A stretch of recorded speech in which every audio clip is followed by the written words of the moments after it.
El viaje inaugural, parte 3. La cena de aquella noche, para lo que suele ser normal entre los griegos, resultó casi epicúrea. Hubo 3 platos, el primero de los cuales estaba intencionadamente frío, pues era un oxti ub, mientras que los otros 2 estaban fríos porque nos los sirvieron en platos fríos, acompañados por las acostumbradas disputas entre los camareros. No obstante, todo era comestible, y el único embrollo lo provocó Margo al descubrir el ojo de una cría de jibia en su oxti ub. Imprudentemente bebimos demasiadas botellas de doméstica y nos levantamos de la mesa con aire inseguro y benévolo. ¿Van club nocturno?, preguntó el contador de navío a la salida, mientras nos hacía una reverencia. ¿Por qué no?, dijo Larry, encantado con la idea. Vayamos y hagamos una orgía entre las palmeras. ¿Recuerdas cómo se baila la danza de los lanceros, madre? No estoy dispuesta a dar el espectáculo, respondió madre con dignidad, pero tomaré un café y quizá una copita de coñac.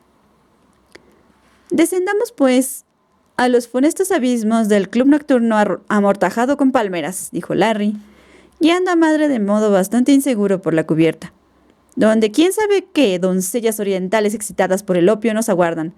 ¿Traemos alguna joya para el ombligo de Margo?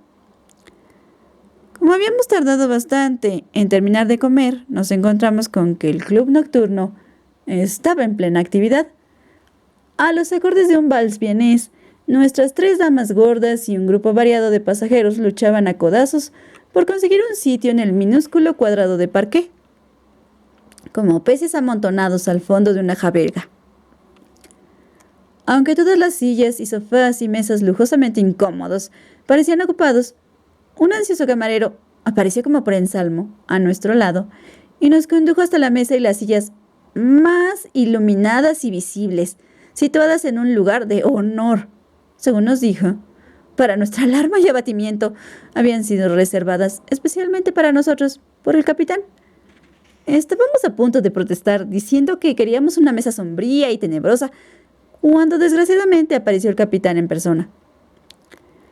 Era uno de esos griegos muy morenos, tiernos y románticos, cuya leve adiposidad le hacía, no obstante, parecer más núbil y atractivo a la curiosa manera de los levantinos. «Madame», dijo como si fuera un cumplido, «estoy encantado de tenerla a usted y a su más bella hermana a bordo de nuestro barco en su viaje inaugural». El capitán no sabía que esta observación tenía por fuerza que ofender a todo el mundo. Hizo pensar a madre que era lo que siempre solía llamar oscuramente uno de esos hombres, mientras que podía verse que Margo, aunque quería mucho a madre, juzgaba que había cierta diferencia entre sus 70 y pico abriles y sus propios 30 años bien llevados. Por un momento, el destino del capitán pendió de un hilo. Luego madre decidió perdonarlo, ya que al fin y al cabo era extranjero, y Margo decidió perdonarlo porque realmente era bastante apuesto.